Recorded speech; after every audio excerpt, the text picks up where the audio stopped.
Nung una kong mabasa 'tong El Arcangel ni Julius, zine pa siya, hindi pa ganitong form. Nainggit ako agad kay Julius kasi naunahan ako sa idea.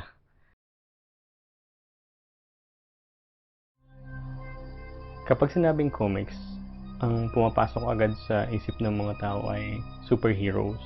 Pero iba si El Arcangel kung ang mga superheroes ay kadalasang pinapakita sa tuktok ng mga gusali, nagmamasid sa buong syudad.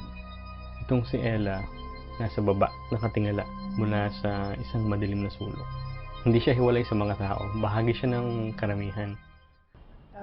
Yung LR Kangel ay isang comics tungkol sa isang bata na mambabarang na nakatira sa isang slum area.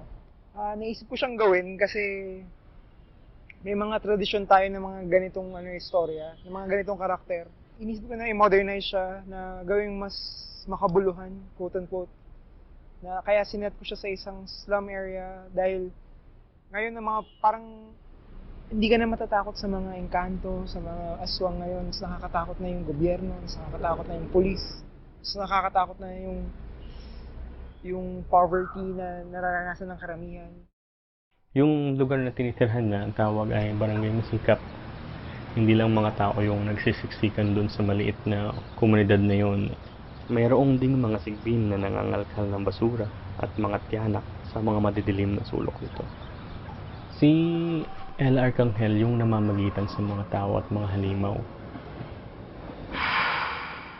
Tungkol sa creature design, gusto kong lumihis dun sa traditional na mga disenyo sa kanila na para sa akin minsan hindi nagme-make sense organically, biologically. Kaya ginawa ko silang parang nag-exist na creature sa totoong mundo. Para kumuha ako ng mga inspirasyon mula sa mga prehistoric na hayop, sa mga insekto, at minsan sa mga ibang artists din tulad nila Guy Davis, saka si H.R. Geiger. Ano to? Nasaan ako? Janice! Bet! Ella!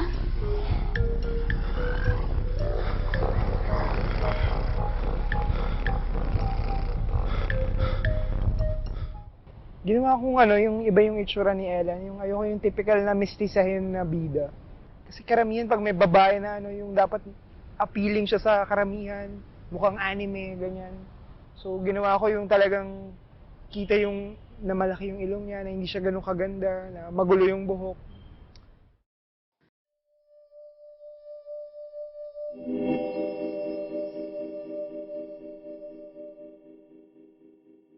Samahan mo ako sa loob, Jepoy.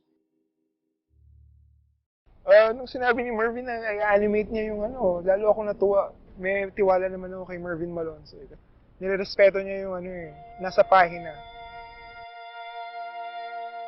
Dahil nung bata ako, yung animation tsaka comics yung mga na-enjoy ko dati. Pagka nakikita ko ng bata ako, gusto kong malaman kung paano ginagawa. Yung animation, pinag-aralan ko lang din ng sarili. Nakita ko sa YouTube yung mga tutorials, ganyan, ng paggawa ng 2D animation. Kailangan lang talaga ng tiyaga din para magawa siya. Kasi ito, talagang hand-drawn siya na animation. Kahit na digital yung ginagamit ko, traditional pa rin yung proseso. May certain charm pa rin kasi yung mga 2D animations.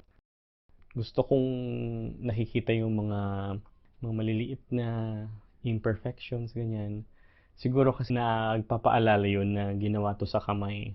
Bawat isang frame na nakikita mo ay drawing talaga ng isa-isa. Tsaka, pwede kang maging wild talaga sa mga pwede mo ipakita. Walang limitasyon sa animation.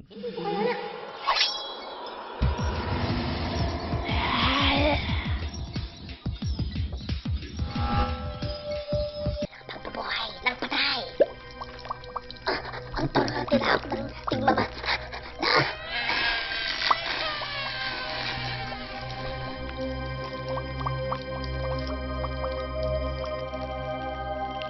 Kasama talaga sa signature ng isang animation yung music.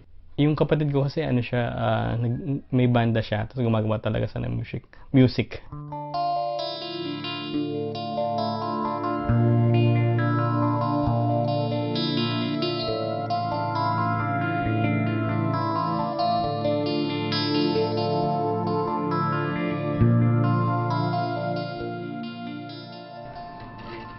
Ako si Jepoy Malonzo, vocalist tsaka guitarist ng Subraj na band at kapatid ni Bervin Malonzo.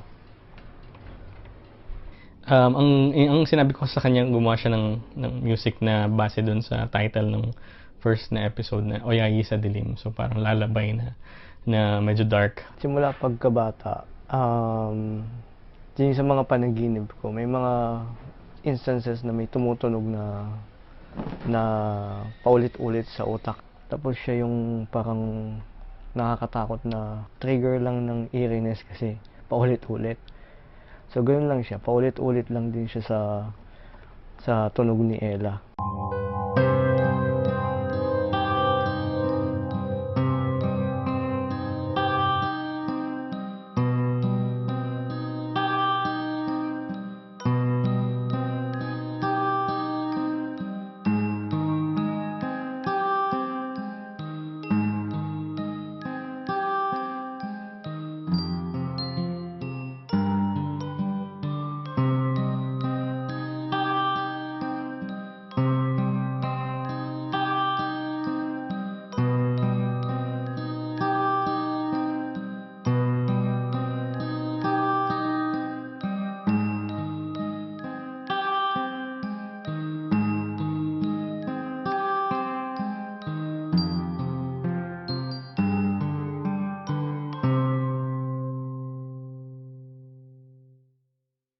Ella, okay ka lang? Wala akong budget talaga dito. Gusto ko lang gawin siya actually ng sarili. Gusto ko lang mag-exist yung animation. Sa ngayon, kami nga lang ni Princess yung nagboboses. Ang expectation ko lang, itetest lang namin yung equipment, kung gumagana ba or kung anong mga requirements for voice acting, ganyan.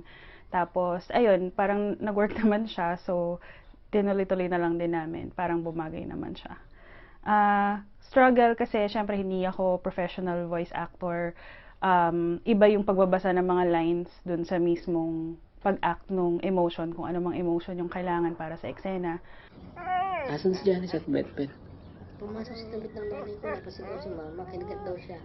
Nakita namin na sa nanay niya, tapos gusto na kaming patayin ni mama. Janice! Tumihir ka nga! Nung may kwento kung kani-kanino yan. Jepoy, hindi ka ba papasok ngayon? Namukhaan ni Jepoy ang mabatang babaeng magulo ang buhok. Siya si Ella, kaklase niya. Si Ella Maswang. Ang nakukuha kong character ni Ella, ayun nga, very no-nonsense siya. Kasi parang ang dami niyang na-witness na mga bagay na beyond dun sa normal, everyday life ng normal people like us. So, parang for me, meron siyang additional na depth or meron siyang additional na maturity na hindi mo makikita sa ganong edad ng bata. Ano ang alam ko? Gusto mong makita talaga? Huwag ka lang pumikit. Nakakatuwa nga na may support mismo yung mga readers, yung mga fan mismo ng comics. So, malaking halaga yun para malaman na mayroon akong ginagawa na tingin ko ikatutuwa ng madami at masusuportahan ng madami.